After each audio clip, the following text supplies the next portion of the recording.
মাথাভাঙ্গা শহরের ১ নম্বর ওয়ার্ড এলাকায় বাড়ির সামনে থেকে নিখোঁজ ২.৫ বছরের শিশু।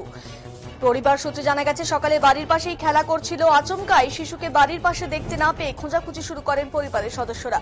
সন্দেহ বাড়ির সামনেই রয়েছে মানসাই নদী, সেই নদীতেই পড়ে যেতে পারে সেই শিশুটি। এরপর খবর দেওয়া হয়েছে মাথাভাঙ্গা থানায়। খবর পেয়ে ঘটনাস্থলে আসে মাথাভাঙ্গা থানার পুলিশ ও সিভিল ডিফেন্স কর্মীরা।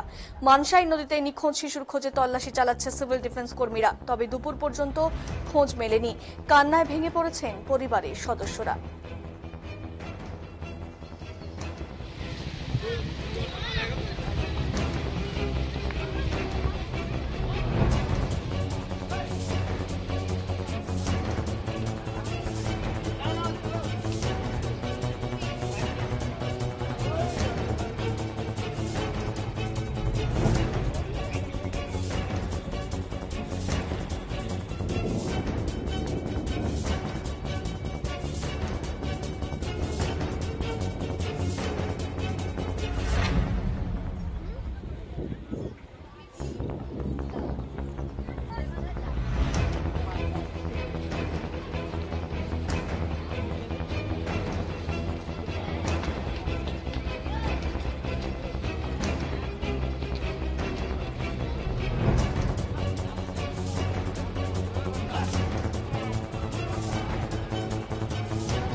ঘটনাটা হলো সকালবেলা এই ১:১ বাজে, বাচ্চা খেলা খেলাইতেছে এখানে।